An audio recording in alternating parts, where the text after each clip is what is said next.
Good evening. Now I'd like to bring the regular evening meeting of Township Langley Council to order. It is now 7 o'clock. The polls are closed right across the country. I hope everybody had a chance to vote. And we'll move on to our agenda. I'd like a motion to adopt and receive the agenda items with the change that C2 will be withdrawn. He's not able to attend. Councillor Ferguson moves. Councillor Kuhn second. All those in favor? Opposed? Carried. I'd like to welcome the nursing students from Kwantlen Polytechnic University who are with us tonight. And Connie, where's Connie? There you are. Hi, Connie. How you doing? Thanks for bringing the nurses over, and hope you enjoy the evening. Also, we have folks here from hospice and from the firefighters. Welcome here. That'll be early on in our agenda. Now we'll look for a motion to adopt the minutes of regular evening meeting of October 7th. Councillor Arneson and a seconder. Councillor Davis, any errors or omissions? All those in favor? Opposed? Carried. Thank you. And the first item on the agenda, the next item on the agenda is presentations. We have the Langley Hospice Society check presentation by IAFF Local 4550 Charitable Society to present the Langley Hospice with a check from proceeds raised at the 2019 Mayor's Charitable Gala towards the Society's new 15-bed residence. So I see and Mr. Andy Hewitson here, the president of the IAFF 4550 Union, and Nick, and you're going to come forward and present the check. If you want, did you want to say anything first, or okay? I'll put the mic on. This has not been rehearsed, I promise. As you all know, earlier in the year, Mayor and Council voted unanimously to support the endeavour between the Mayor's Office and the firefighters for the charitable gala. Our first year in 2018 was an immense success, and the people in Langley really came forward and stepped up and demonstrated it truly is the best place to live. This year was an equally big success for us. We were quite surprised by selling 615 tickets to the event. And the event grossed an astronomical figure, which we're extremely pleased with. And with the support of all the folks from the fire department, we really managed to keep the costs at bay, and we're able to maximize the investment that is going to be made with the hospice, which was the chosen charity this year. So I'd like to call all the members up at this point, and we'd just like to talk briefly about the check. So if we can get all the firefighters up and the hospice folks up for a picture. That's yes. What you want, yeah? Yeah. And yeah, all of them. Let's get everybody up. Okay, so we're going to somehow try and get all of council in it too. So if council wants to stand, maybe we'll do it up here, and we'll do the presentation. So Nick's just grabbing the check, and just for everybody in the crowd, we kind of wrote the number on the back so everybody saw how much money was raised in the one-night event, and the citizens of Langley, I said, really stepped up and made a huge commitment to the Langley Hospice. We're able to get a check put together tonight. Fire Chief, you coming down? Yeah. So as you can see, the dollar amount on the check is $477,868.62. Which we're happy to make a donation. But we did have a little discussion beforehand, and all the firefighters agreed that that number was just too difficult to say. So our charitable society has decided to top it up to an even $500,000. So.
Good evening. I'm Shannon Todd Booth. I'm with the Langley Hospice Society, and just on behalf of our Langley Hospice Society board,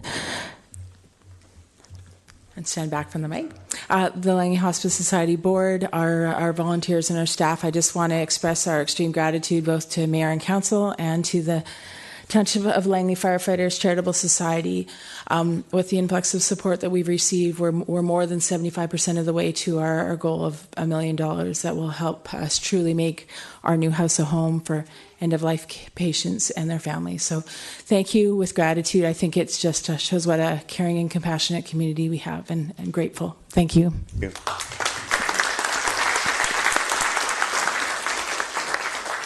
you. And I too want to thank Council for their support. This doesn't happen without Council's support to put on an endeavor like this. And the firefighters really came to bat and worked very hard over many, many months. Steve and Nick put in countless hours, and really and other staff put in countless hours from the Township of Langley too to help out. And a lot of it was on their own time, and it wasn't paid time. So. And your staff and volunteers at the hospice also were there in great numbers to help this be a success. It doesn't happen on its own, and so many people were involved, and I really want to thank them because this is for the community, and really honored that we as a council could be there to support charities in our community. And this year it was great to work with hospice, and we're really looking forward to that new facility as it's coming together. And now that you're 3/4 of the way there, it's a big step. The rest will come, and I'm sure you'll have it pretty quick. So, but thank you for all the work, and I want to thank the community for coming forward and helping out. Now, it looks like Andy has some presentations there. Sorry, we forgot to give these out earlier, but this is just on behalf of the firefighters and council for the support.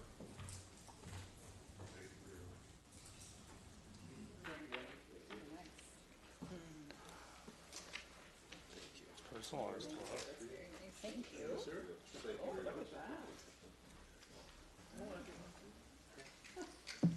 Thank you very much. I got mine. Yeah, thank you. Yeah. Great. Well, thank you very much. So I guess we have to move on to our rest of our business tonight, and we're going to move on to bylaws for first and second reading. And F1 is rezoning application number 100537, Denbo Transport Limited, bylaw number 5503. Can I have a motion, please? Councillor Kunst and a seconder, Councillor Arneson. Discussion on F1. Councillor Woodward. Yeah, I had a couple of questions to staff on this one, Mr. Backen, through you. I was a little confused by the staff report because the staff report mentions rezoning to RU2 with text amendments. It's a rezoning bylaw with text amendments, yet all of the information that I could see from the public information meeting clearly identified it as a rezone from RU2 to P5A. So I was curious what's actually going on in regards to what's in the staff report and the actual draft bylaw versus what was presented at the public information meeting. Mr. Seffi? Thank you, Your Worship. The intent hasn't changed in terms of what was presented at the public information meeting and what's in front of council in terms of the intended use, that being for storage and agricultural related uses. What transpired was the applicant made an application thinking that a institutional use, which would have been the P that was referenced by Councillor Woodward, a P5 use would have met the intent. However, upon further review, staff, and as part of discussions with staff, it was determined that because of the fact that the designation is actually rural, and it does not provide for institutional uses nor industrial uses, it was perhaps a better proposal to proceed with an amendment, a text amendment to the zoning bylaw of the existing zone, thereby providing for that as a permitted use within that zone, as opposed to an industrial or an institutional use. I hope that answers the question. think it answers the question. It's just more, and I think that's fine. I just think whether you believe that the staff would consider that material difference in regards to the policy, the developer-led information policy, which I have here, which the applicant must make available for review all relevant appropriate plans, studies, and technical information. So it was a matter of whether or not maybe staff consider that a material difference in regards to a proper rezoning versus a text amendment. Mr. Sefi? Your Worship, both processes are actually amendments to the zoning bylaw. I do appreciate the distinction that's being made by Councillor Woodward. However, as far as the process is concerned, they're both requiring of the bylaw readings, public hearing, etc., etc. So while one could be categorized as a text amendment by providing for, I guess, additional uses, and then the other one being, I guess, a separate zone, a rezoning process to designate as a separate zone or identify it as a separate zone, they nevertheless serve the same purpose in terms of providing for the intended use, that being the agricultural distribution centers. The other question I had, so maybe I'll lump them together before I ask about something else. In the actual zoning bylaw, the 5503 document, which I can direct council to, it's page 38 of the report, it's right at the end. There was, of course, a text amendment to allow for the use, but there's also another amendment allowing for an increased height on the buildings just on this particular piece of property. And again, whether you call it a variance or a rezoning for a specific text amendment to allow an additional height of buildings on this particular property, none of that was mentioned in any of the public information meeting materials in regards to this request for an additional 3 meters in height on buildings that I could see, nor was there any rationale that I could see from the proponent, nor did I see any mention of it in the staff report. So can I get some clarification on that, Mr. Sefi? Thank you, Your Worship, through you to Councillor Woodward.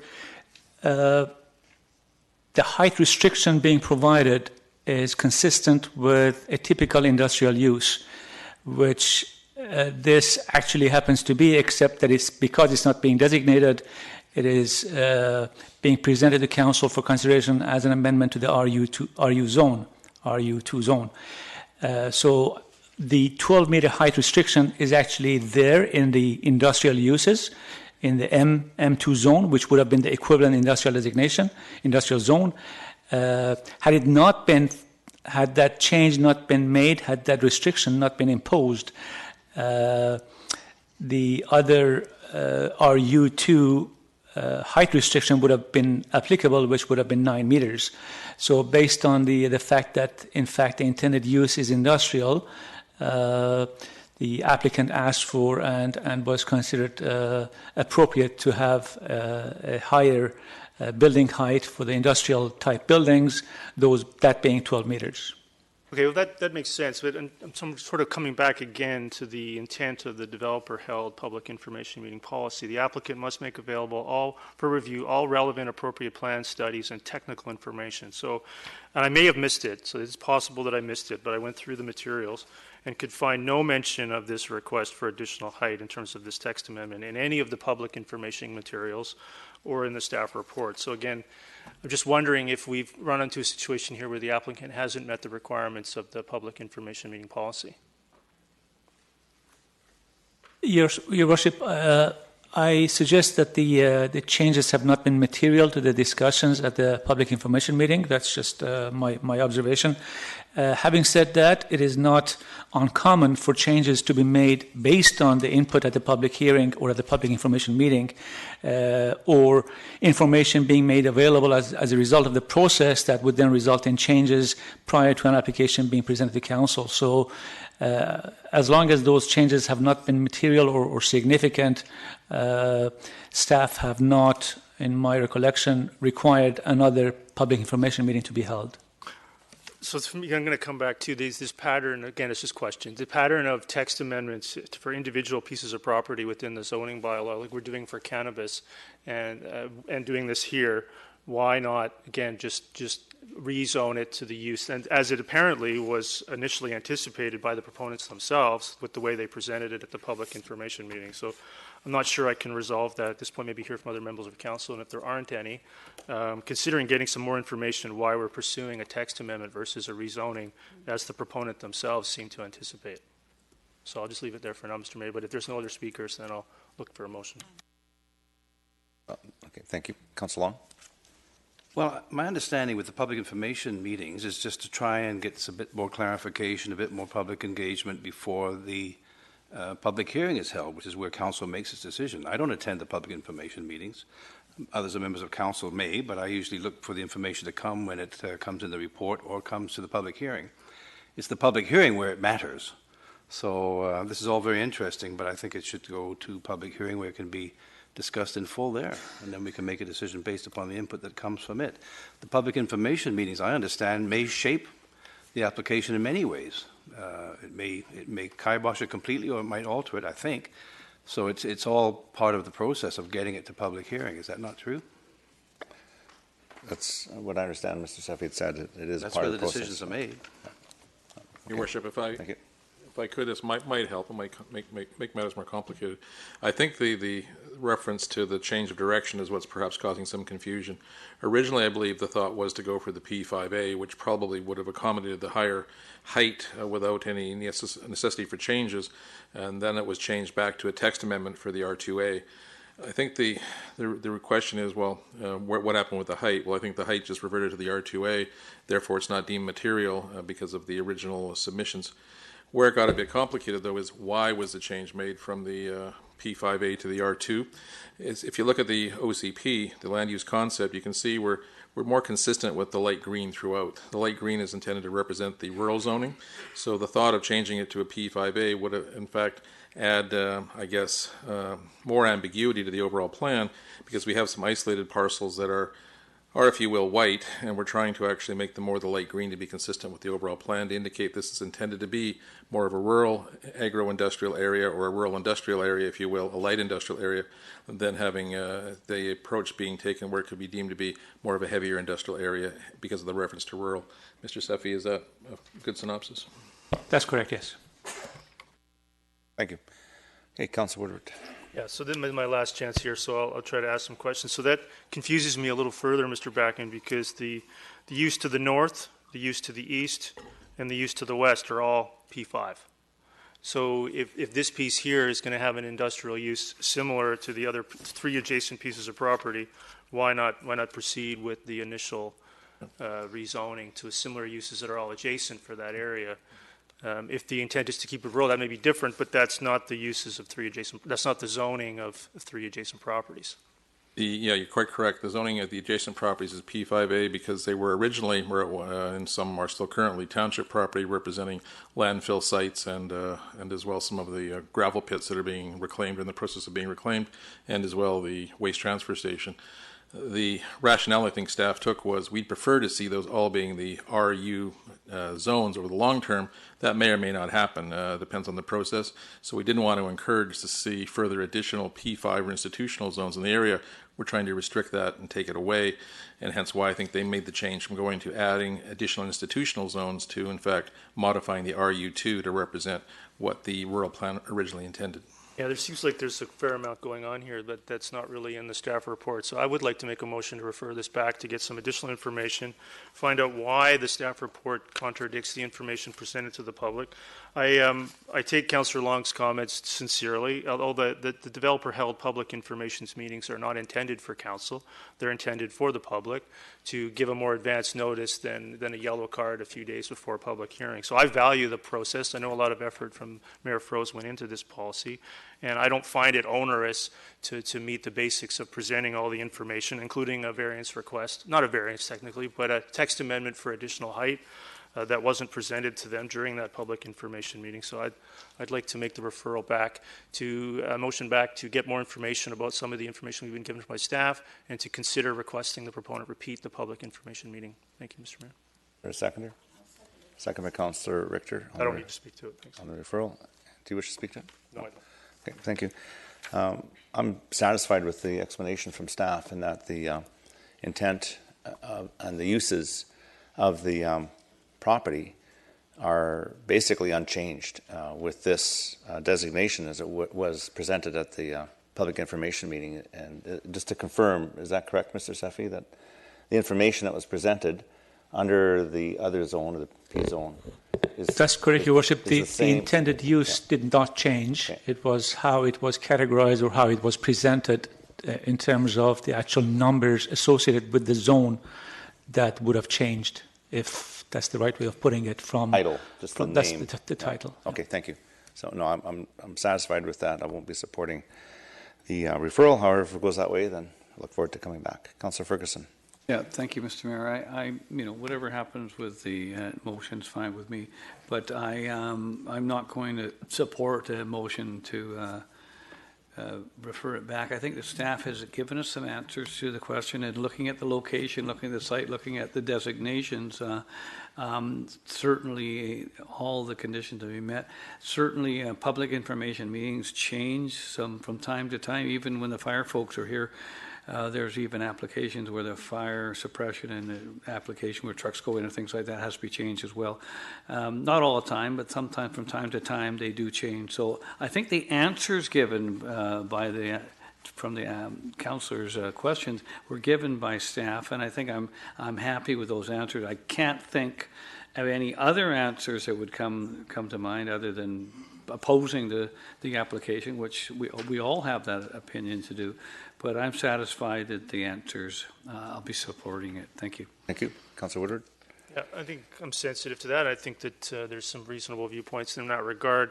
I think for me, I'll just repeat some of the points in favor of the referral. I don't find the developer-held public information meeting to be that onerous a policy. I don't find it unreasonable to present to the public at a public information meeting what you're actually applying for and what you're actually going to be granted. I would actually like to get some more information around if we have 3 adjacent pieces of property that are a different zone, but our long-term plan is something different, and we're granting text amendments in the zoning bylaw for specific pieces of property. I have spoken sort of a suggestion. I don't really support that for some of the cannabis issues as well. I would prefer that we add uses to zoning and people zone their property, not individual text amendments based upon who comes along looking for what. And it seems the proponent themselves anticipated that as well.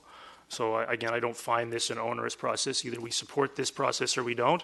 I've attended quite a few of the public information meetings since I've gotten elected, and I haven't seen another instance of this. It doesn't seem to be an onerous process on every other proponent. So again, I support the referral, and I hope other councillors will as well.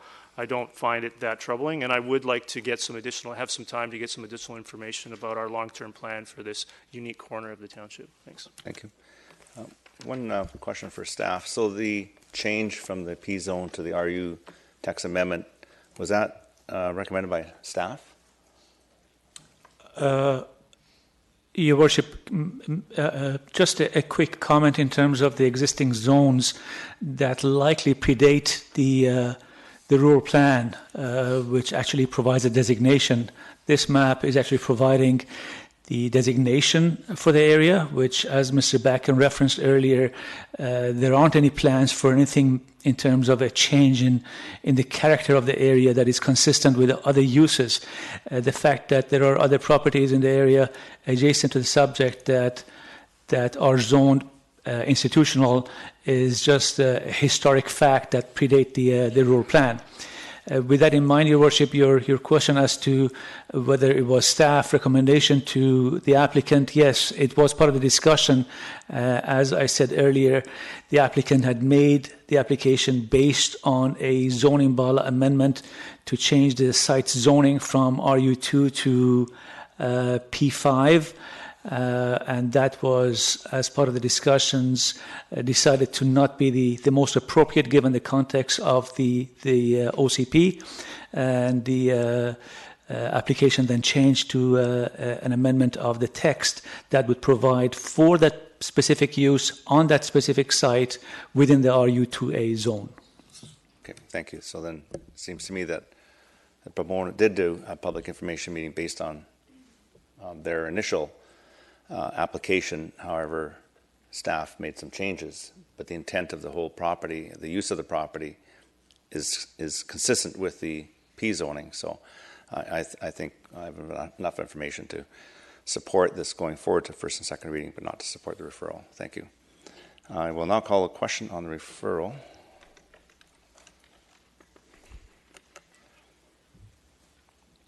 And the referral fails with Councillor Ferguson, Councillor Richter, Councillor Whitmarsh, Councillor Kuntz, Mayor Froese, Councillor Arneson, Councillor Long, Councillor Davis opposed. We're back to the main motion. Any further discussion? Seeing none, I'll call the question on F1. And it carries with Councillor Woodward opposed. Move on to F2. This is rezoning application number 100515, development permit application number 100983, and development variance application number 100104. Qualico, bylaw 5501 and bylaw 5514. And this is on 7664 204 Street. Have a motion, please. Councillor Whitmarsh, seconder. Councillor Davis, discussion on F2. Seeing one, Councillor Richter. Yeah, just want to note that there are 125 significant trees on the developable portion of the site with only 3 identified for retention. Thank you. And no further discussion. I'll call the question on F2. It carries. Councillor Arneson, Councillor Richter opposed. Go to F3. It's official community plan amendment and rezoning application number 100184. Gansher on 36A Avenue. It's bylaw 5526 and bylaw 5527. Could I have a motion, please? Councillor Kunst and a seconder. I have a second. Councillor Whitmarsh. Any discussion on F3? Seeing none, I'll call the question. Yep.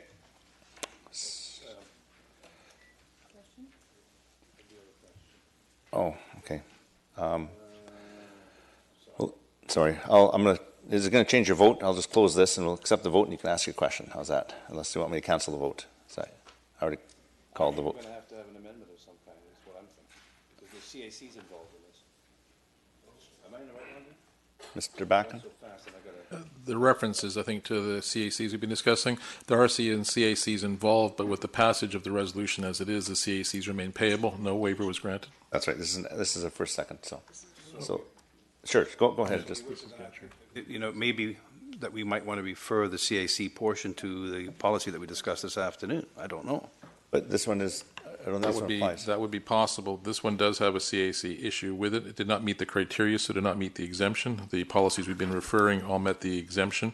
So this is a different animal. If council wishes to do so, they could refer, but that would delay the granting of first and second. So this one doesn't fall into the same criteria as the other ones we were discussing in the afternoon meeting. Right. Okay. Okay, so I'll recall the vote. Or am I recalling the vote, Madam Clerk? Did you cancel that one? I see it disappeared. Okay, F3. And it carries the Council Richter opposed. And move on to bylaws for first, second, and third reading. This is G1, highway closure, dedication, removal, and disposal. Bylaw 5525. Could I have a motion, please? Councillor Ferguson and the seconder.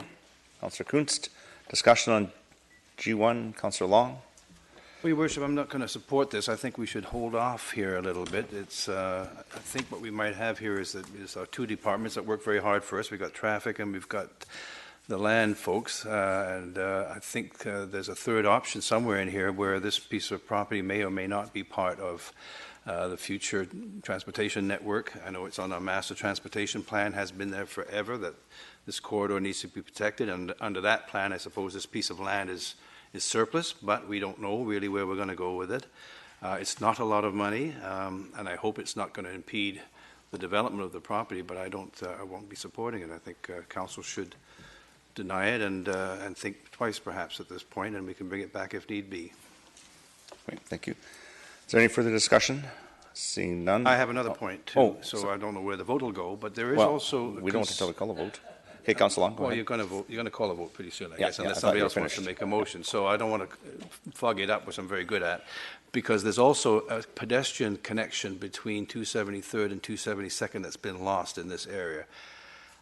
I think I'll just make mention of that, and I think we may have to deal that somehow separately. But again, I encourage council not to support this sale, but we should also have a discussion on how pedestrians are supposed to get through, because now that there used to be a connection when the arena was there, and now there isn't.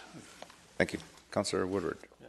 Councillor Long, you mentioned a third option, but you didn't say what the third option might be. Third option was to deny it and come back with some other suggestions. So would you... Okay, I don't want to deny it and then not have any other suggestions come forward. So I think I'll support it until I hear some reason not to. Thanks. Okay, Councillor Ferguson? I think, I don't want to mirror what Councillor Woodward said, but Councillor Long has something for council to look at and to review or to make a motion of referral or something like that. Certainly, we can entertain that, but we've got nothing right now, if I may. Thank you, Mr. Mayor. Thank you. Councillor Richter? Yeah, through you to Mr. Backen, is it appropriate if we put a deferral motion on this in order for staff to report back to council on pedestrian and road linkages in the future? Mr. Backen, Yeah, this property that's adjacent is not subject to any sort of rezoning or public hearing. Council, of course, can defer anything for any purpose they seek. However, this process has a bit of ways to go, so we could probably look at that concurrently with this advancing. Okay, well, I'll make that deferral motion, and with a request that staff bring forward a discussion to council around pedestrian and road linkages. Future pedestrian and road linkages. Yeah. it's been seconded by Councillor Ferguson. So this is it's a property matter, and this is a motion regarding traffic linkages. I'm not sure the connection, but it's a deferral to look at that, so it's not an amendment, so I'll accept it.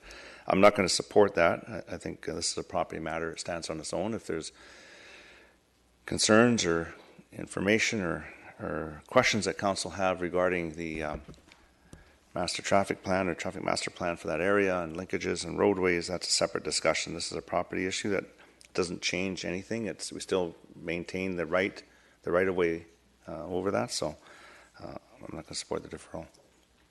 Councillor Long? Yeah, I just want to point out that it is a highway closing, Your Worship, so it has to do specifically with the movement of traffic and people, so I think it's appropriate. Thank you. Thank you. Mr. Backen, could you elaborate on the highway closing and what is really happening here as far as rights of way? So the effect of it, Your Worship, is to close a portion of a cul-de-sac. The cul-de-sac area being closed is in a matter of 100 meters or so, 100 square meters, as I recall. I'm going by memory, so it's not very large. The rationale is the township is receiving back a right-of-way over that portion. The purpose behind it is such that the development on the land that the township that was formerly the Aldergrove Arena, which was disposed of, is proceeding to obtain a building permit. The building permit process is impacted by setbacks and distances and whatnot. So the applicant has simply worked out this to, if you will, on paper, expand the boundaries of the property such that they can reduce their setbacks by a minimal amount. We're not changing anything else as to the master transportation plan designations or pedestrian access and egress that exists outside of the fact that property was formerly owned by the township. So that's why it was presented to council. Thank you. Councillor Richter? Yeah, I'm a little concerned about disposing of a property when we need more information to determine whether or not we are going to need that property in the future, and it would be a shame if we disposed of it now and then had to buy something back later. Okay, thank you. See no further discussion on the deferral. Oh, Councillor Woodward? Just want to clear, so this is on a referral? Referral. Yeah, referral. I think that I just want to note for council's consideration and maybe some of the members of the public that this is also regarding a special closed item, and we're simply not, it's pretty frustrating to me to have some of the comments that when, I think in camera this was all worked out, and I'm not going to say much more, and that I wish the process was a little bit different in regards to some of these disposals. Thank you. I'm going to call a question on the referral on G1. Yeah.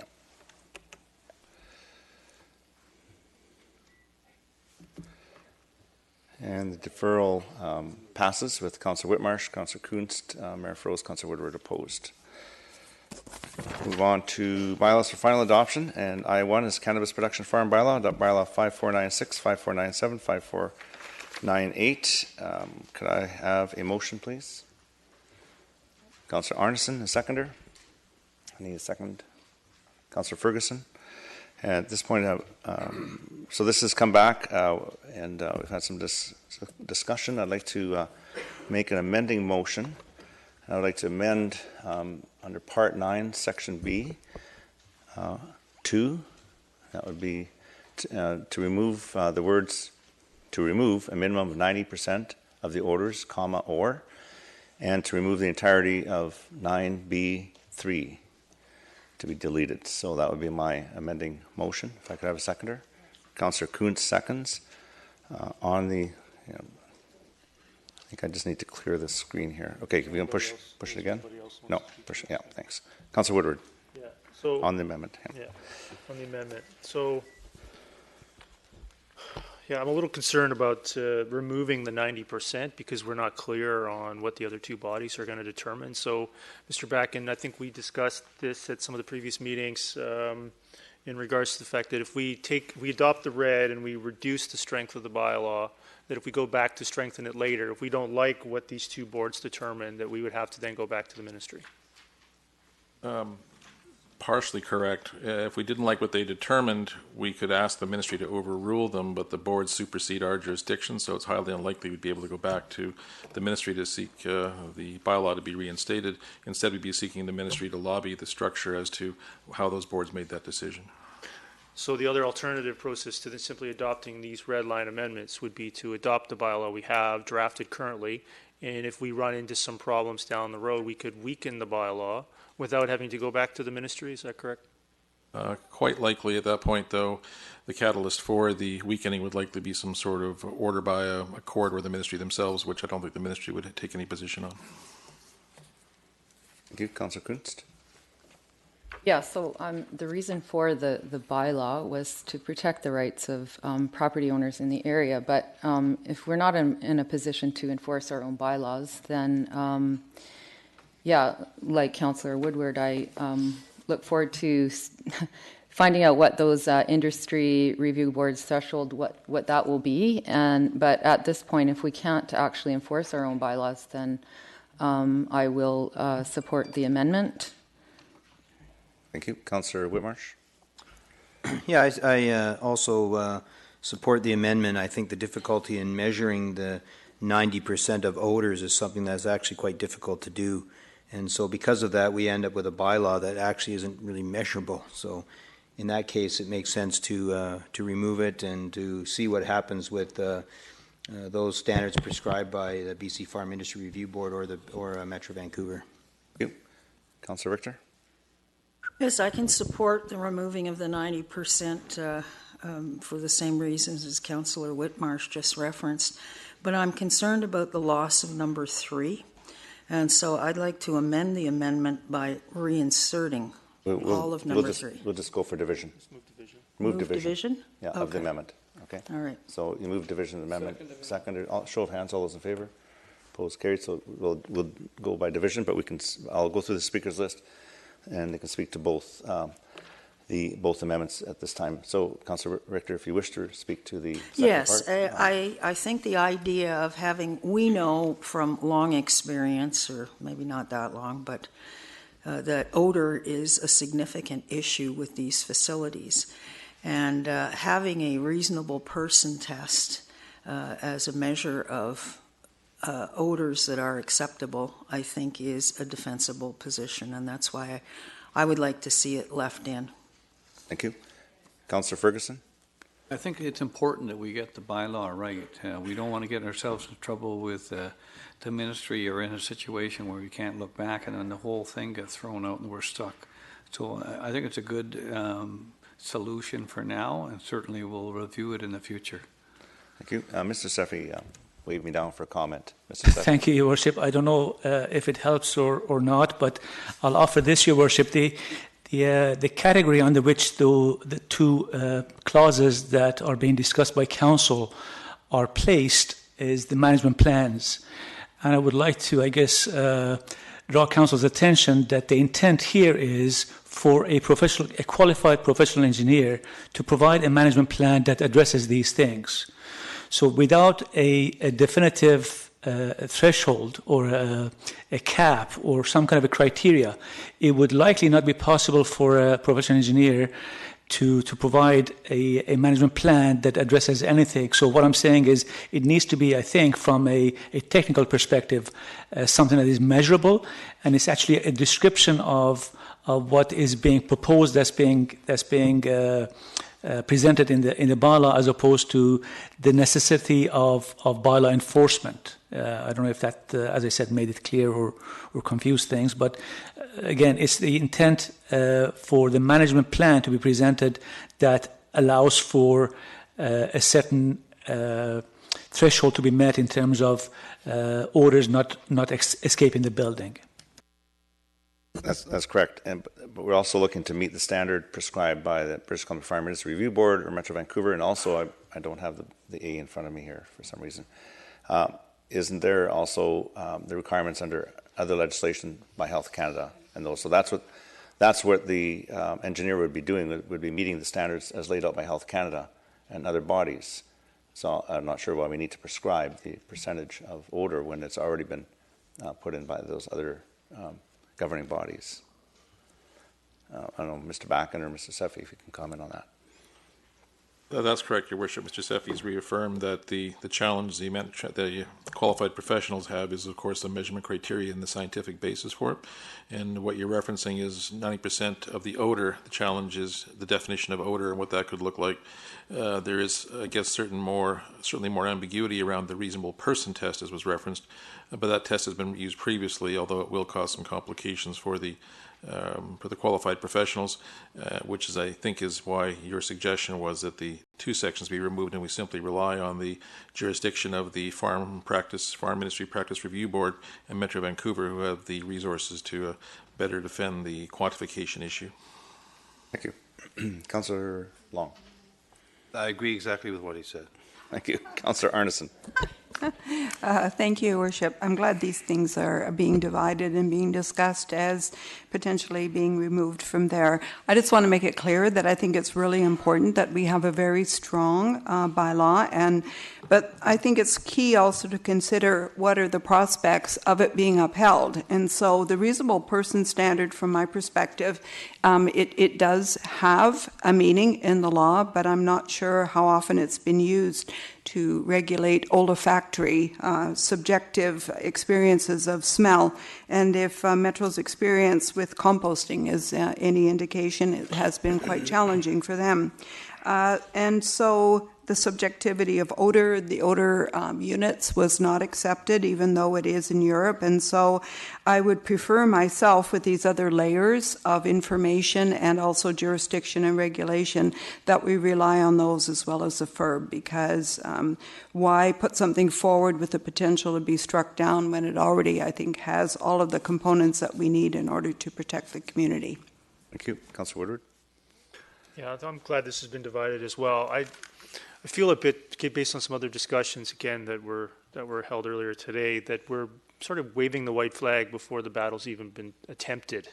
And while I can see the complication with 90%, I think I would like to see some qualified consultants attempt the part about a reasonable person a certain distance to try to address the fact that we have cannabis greenhouses in our rural areas affecting the property values and the enjoyment of property from adjacent ownership, and try to address this problem and see what solutions can come up with. And if they can't be come up with, or they turn out to be legally complicated, that we remove them at a later date, if that's the path we go down. But I feel like we're just preemptively removing them based upon the request of one group, and I don't support it. Thanks.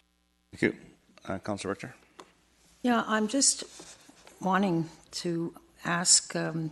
Safey, if it's possible, why can the phrase cannot be detected by a reasonable person of normal sensitivity within 30 meters of the buildings or structures in which the cannabis production takes place? Like, what is not measurable about that? It's basically saying if it's within 90, if you're within 90 feet of the building and you can smell it and it's a higher level of smell than it should be, then there's a problem.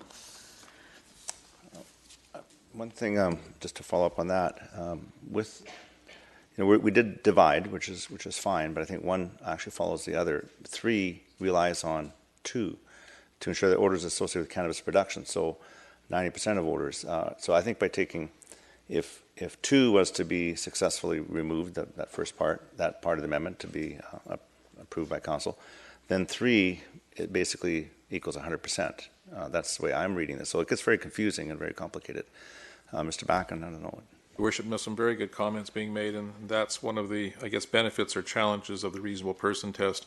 If you can imagine the speed limit as being 50 miles an hour, but let's change that to the speed as appropriate as determined by a reasonable person, and you get a ticket, I think you're going to have a difference of opinion between yourself and the officer who gives you the ticket in terms of what's the appropriate speed. Hence, the courts have to determine who is reasonable, and that is our challenge in these sorts of circumstances. Regulatory bylaws are much better framed as having some absolutes, and in the case of ordered, that's very difficult. Here, the courts have recognized the reasonable person test, but generally it's not used in regulatory bylaws, but it can be, hence why our previous comments were that it's probably a bit stronger than the odor issue, because how does one measure odor, but it still provides a bit of a challenge. Councillor Whitmarsh. Yeah, I think I find that the third statement, I certainly see the advantage of it in trying to identify and eliminate smell and identify that by using this test of reasonable person. But this statement really, to me, has two levels of ambiguity. First of all, we have to find a reasonable person. Then we have to find a reasonable person who has normal sensitivity. I'm not sure how we measure that. In fact, we could make it even more ambiguous and just say within some reasonable set of meters. That would be another addition. So it's just way too ambiguous for me. And yet I like the statement. But I think I agree that in the second one there, that if we're to meet some standard that's prescribed and remove most of the odor, that number 3 really is probably not that necessary. But if we can come up with some different wording that can be measured rather than just reasonable and with normal sensitivity, those two ambiguities I think have to be removed before I'm wanting to support that. Thank you, Councillor Long. Well, I agreed with Mr. Buck, and we have had legal advice that is giving of this, so I would agree with the lawyers that we've hired as well. And I think the comment that was mentioned earlier by Mr. Safey is to look back a couple of paragraphs. We're talking about a design criteria. This is not how we feel about it, although we're trying to make it that way. It's a design criteria which I don't think can be measured. That's why I think it should come out. Thank you. Is there any further discussion? We're going to do one at a time anyway. Go ahead. Sure. Just divide it. Go ahead. Yeah. Councillor Woodward. The thing with the division is I normally would get 4 chances to speak. That's why I'm giving you another one. I only get 2. No, I'm giving you a third. Yeah, I think we're kind of going around in circles. I think, again, conversations in special close versus out here, I think we're trying to dance around it.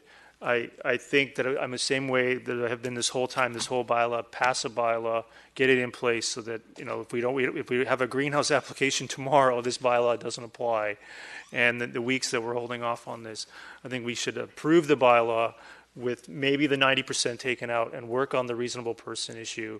But to remove them all, I think is inappropriate based upon what's occurred with one group. And I think we should stick with at least the reasonable person. Thank you. Thank you.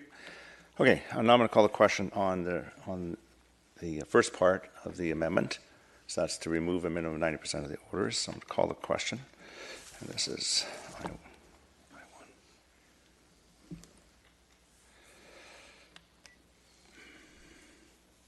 That carries unanimously. So now we're on the second part, and I'm going to call the question.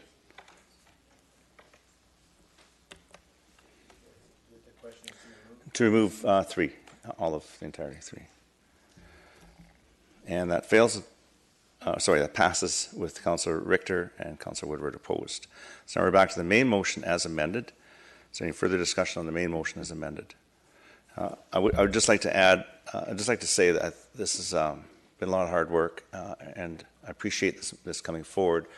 I believe that what we have done here is we've gone beyond where we've gone in the past when it comes to farm bylaws, where we can actually have some criteria when these operations come forward. Our staff can now impose some regulation on them, which we couldn't have done without this bylaw. So hopefully it does carry as amended, and we can move forward. Thank you. I'll call the question on I1. And it carries unanimously. Move forward to items from prior meetings, and this is placing this on for reconsideration, and it's J1. So it's back on the table for first and second reading. This is a rezoning application 100484, development permit application 100900, bylaw 5504, 5511. And just for council's information, there was a 4-4 split vote, which defeated it. I felt it could come back. I'd also like to suggest that now that it's back on the table, it's back on as if it's been moved and seconded. Is that correct, Ms. Bauer? Has that reconsidered it? It has to be moved and seconded again? Yeah, it has to be moved and seconded. Okay, so we'll get to that. But the development permit is where a lot of the concerns and issues were. And so this could be split, where we could move it and then divide the development permit from the two bylaws and proceed that way. Then the development permit would come back for public hearing at the time the development permit is ready. Now, I understand from Mr. Backen that it is not quite complete. Is that correct? That's correct, Your Worship. So if I may, I'll try to complicate matters even further. Thanks. I'm doing my best. We really have two different concepts going here. Usually they go concurrently and therefore seamlessly, but there are a few challenges to this particular application. So we begin with the rezoning application 100484 and bylaws 5504 and 5511. Those are the use and density provisions of this application. And if you may recall, last meeting we had a big discussion, a significant discussion on the form and character. Well, use and density is one category, form and character are another. So to overcome some of those issues, we thought it'd be appropriate to point out to Council that we could deal with them independently. That being, we could have a discussion, debate, call the question on the rezoning application and the rezoning bylaws, and then we could have a secondary debate, if we will, on the development permit. Now, I have to be careful with that, though, because we're not actually approving the development permit. What we're doing is we're actually simply saying at time of final reading, the Council authorize issuance of the development permit. So it's really to advance the development permit. In that way, if there were further form and character issues, they could be dealt with separately as opposed to the use and density. By referencing form and character items in the context of use and density is less than optimal for us, because it then clouds the rationale or reasons for the non-success of the bylaw. So just when would the public hearing for the development permit come forward then? Mr. Seffi just has his finger up, so. I was just going to point out, Your Worship, further to what Mr. Backen said, that if Council chose to deal with them separately, that would require two separate hearings pursuant to our bylaws, not pursuant to provincial legislation, but rather our own bylaws. So Council would essentially be authorizing staff to proceed with the public hearing for the rezoning matter, land use matter, and then subsequently at a future date, when we do have the appropriate drawings for the development permit, to proceed with the hearing for that matter. Yes, that's what I understand. So, so right now, what I'll do is I'll ask for a motion of Council, and then we would, should we move them separately or divide? It's really the will of Council, Your Worship. If the Council wishes to proceed concurrently, we can do both. Council Long is moving the whole thing. Could I have a seconder, please? Have a second, Council Whitmarsh. So either way, it goes to public hearing and the development permit. If it does come forward to the next public hearing, it could still be deferred as a separate to that. Okay, so we'll leave it at that. So on the motion, Councillor Long. Thanks, Your Worship. Yeah, I think we should take this to public hearing. There will be plenty of input, I'm sure. It could be a lively public hearing. There'll be some discussion about the look of it, and that's what started this whole thing. The zoning is not in place, but the zoning is compatible with both plans, et cetera, et cetera. So I think we should take it to public hearing, and if we don't have any satisfaction out of the look of it, then yeah, we can defer the DP or ask for changes and the proponent to come back. Is that not correct? Yes. To you, Your Worship. And then the other thing is, has the proponent made any efforts towards perhaps addressing the concerns of Council? Yes, on page 72, 73 of the report, there are some revised drawings, and so the proponent did make an attempt to so, Your Worship, I think the proponent deserves to have his day with the public hearing, and let's see how that goes. Thank you. Councillor Woodward? Yeah, no, I appreciate those options laid out by staff. The other option, of course, is to simply not approve it at all until the neighborhood planning process is completed in Brookswood. You know, this is back to the. I've got to come up with a moniker for them. The favored 13 perhaps might be appropriate, where some get to proceed under the old plan and everybody else has to wait. And it's not a process I agree with, and I think that was the main contention, not the color of the barracks-looking building. And I think that we're to the point now where we're almost asking for a version of Willoughby to be proposed here, because this is actually pretty awful, in my estimation, in terms of the way it looks. And so my comments are a little bit stronger than they were last time, because I think that this was adjudicated and we did look at it, and I would like to see this deferred, but I won't make the motion. would like to see this deferred until the neighborhood planning process in Brookswood is complete, as it is for every other developer in Brookswood, Fern Ridge, except for these 13. Thank you. Thank you. Okay, see no further discussion. I'm going to call the question on J1.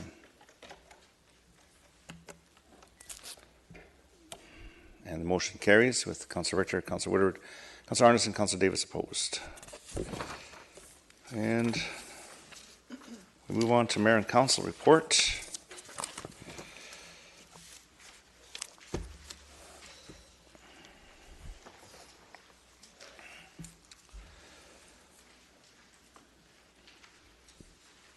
You got to change the photo up. Refresh it. All right, good evening, everyone, and hope everyone enjoyed a great Thanksgiving and that everyone had a chance to vote today. Over the last few weeks, Council has attended several events, starting with the Liberation 75 tulip bulb planting at the Derek W. Arboretum on Tuesday, October the 8th. And we're honored to have the Consul General from the Netherlands there with us. And we did the ceremonial tulip planting in the pouring rain. It was the 15 minutes of the worst storm of the month where we had to go out there and plant these things. And we look forward to 7,500 orange tulips coming up next year in commemoration of the 75th anniversary of the liberation of the Netherlands in World War II. The ceremony, or it goes on to say that, the ceremony was held to recognize the upcoming anniversary of an event that had a momentous impact on the Netherlands, Canada, and the entire world, and to honor the brave people who gave so much to make it happen. Towards the end of the Second World War, the 1st Canadian Army fought Nazi forces in the Netherlands and succeeded in clearing the Germans from the northeast of the country.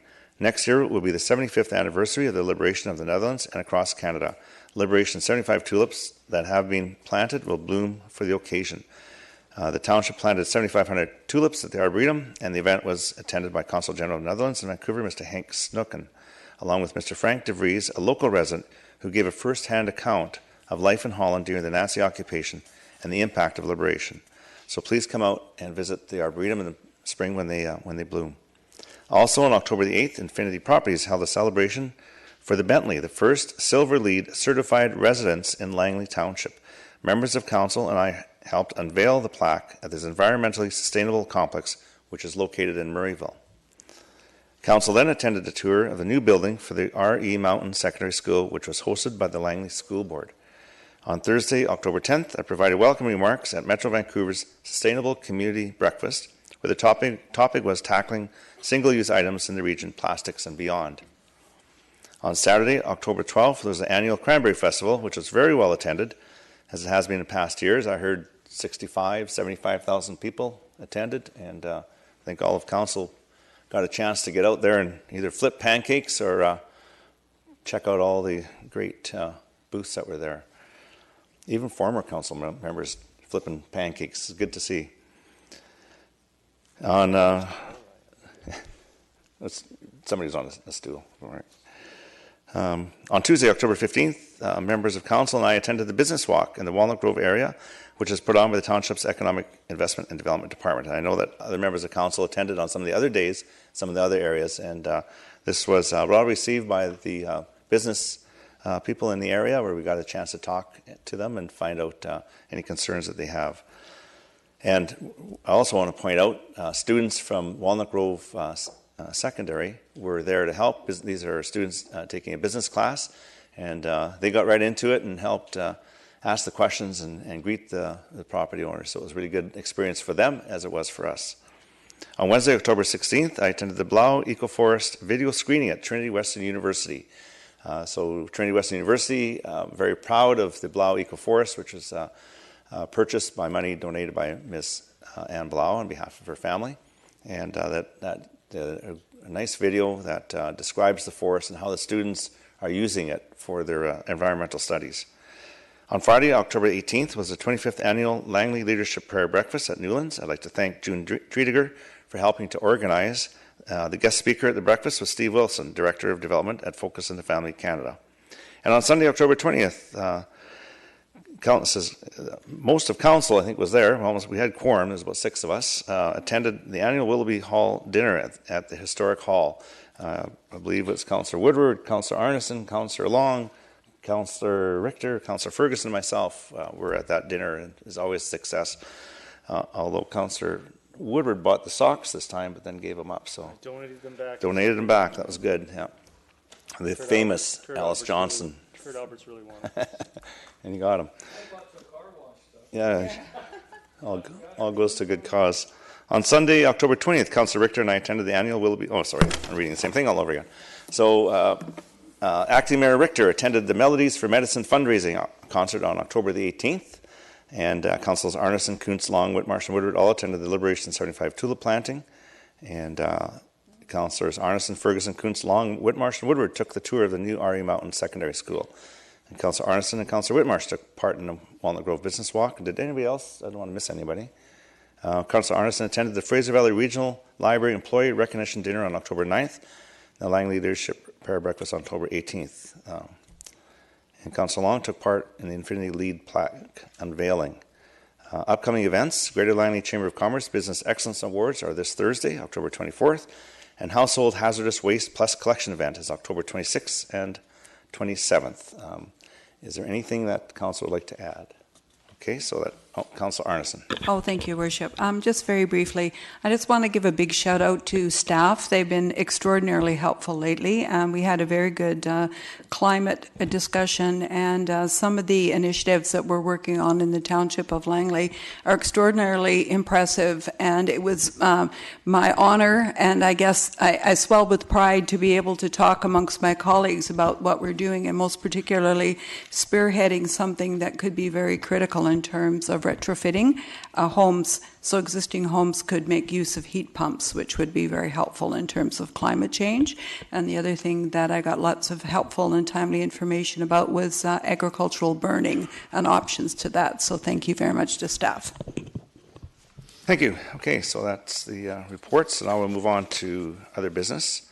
And the first item on other business is Councillor Richter. Go ahead. Well, I just want to say, that you and you'll be able to say as well, is that the Metro Vancouver is going through the budget process again. Yes, and thanks we've for just had ours in a number of times, certainly with liquid waste and some other, and Indigenous and others, and reviewing all the budgets. And I think there's going to be a big workshop next week, I understand. Yeah, so I just wanted to bring that to your attention as well. Thanks for reminding me. All the committees have been working through the budgets, which we'll go to a workshop where it can all be looked at. I know each committee has their wants, but it has to go to the workshop where we start really boiling it down. So, excellent. Thank you. Okay, I'm going to go clear that, and I'll go to Councillor Richter. Where are we here? Here we go. Councillor Richter. Yeah, so this was with regards to Murrayville Water. I'll just read the therefores. Therefore, be it resolved, the Council asks staff to bring forward a report and recommendation on switching Murrayville residents off of blended water as soon as possible. And further be it resolved that this staff report outline the municipal and residential costs as well as timelines of achieving a switchover to either 100% GVWD water or 100% aquifer water. And finally be it resolved that this switchover of water supply in Murrayville be included in the 2020 Township of Langley budget. I so move. There's a seconder?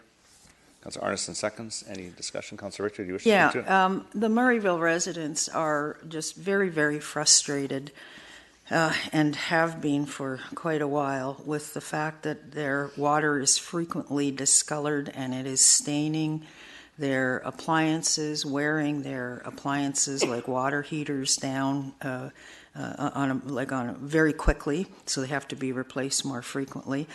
I understand from information that staff has presented at previous meetings that the problem stems around the fact that we blend our water in the township, and the aquifer that we're drawing out of from Murrayville has higher levels of manganese and iron, and when the manganese and iron are mixed with the chlorine needed to disinfect the water, that's when this discoloration occurs.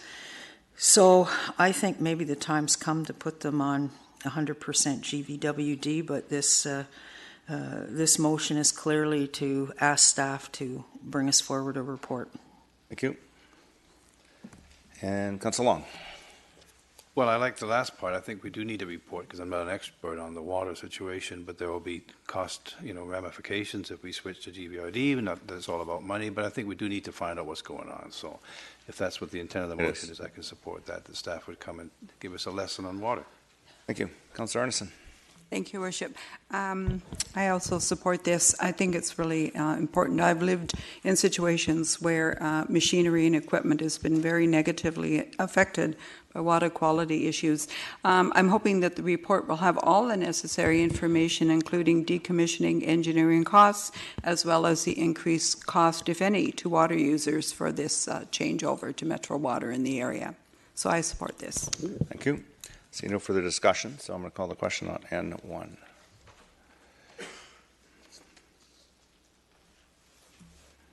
And it carries unanimously. Councillor Richter, your mic's still on.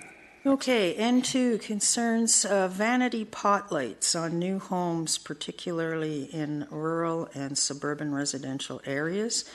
Therefore, be it resolved that Council asks staff to bring forward a report on limiting and controlling vanity pot lights on houses to ensure quality of life in all township neighborhoods and minimize invasive light pollution, especially in the SR and rural neighborhoods. And further, be it resolved that this staff report address the maximum quantity of exterior lights on any building, the spacing of exterior lights on any building and its eaves, the maximum exterior light lumen levels permitted on any building, the permitted timing of exterior lights on any building, including on evenings and weekends, the directional positioning of lights to go straight down and not flood neighboring properties with light at any time, and the use of energy-saving lights.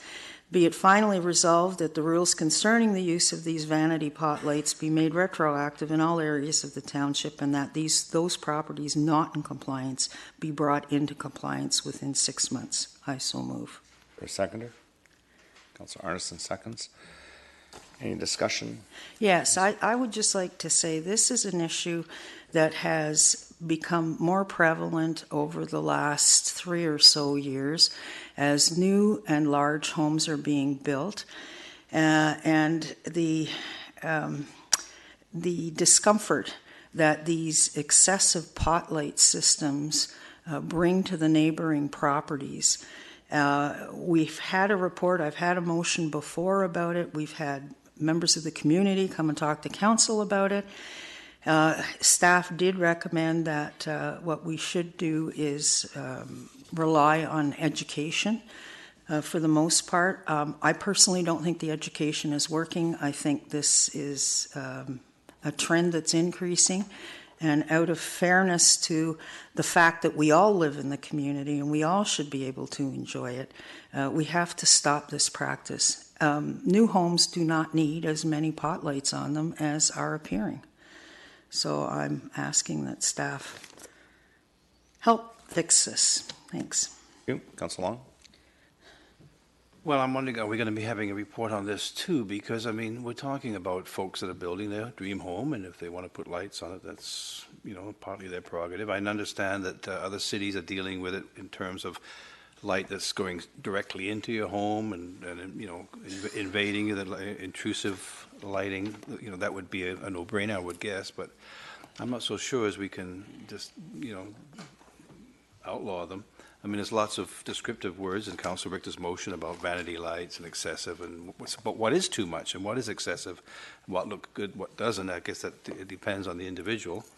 And someone that's building a $500,000 home or $1 million home, they have rights as well. So I think that we should probably, the best thing to do, this is not a unique issue, as was mentioned. I researched something in Toronto, they have some bylaw there. Would staff be able to come back with some best practices from other jurisdictions? Maybe this is something we should be looking at on more of a regional basis. And if education isn't helping, maybe we're not doing enough work with that or other mediation attempts. But I just fear about a bylaw that's going to ban them being just a little bit too, whatever that word is. Thank you. Councillor Arneson. Thank you, Worship. I have always supported this as an idea. I really think that we've gotten to the point where we drive around the countryside, we need to mitigate this as an issue. I understand there's a balance to be struck. It's, you know, private property rights and the ability of owners to decorate their house, I suppose, in the manner in which they see fit.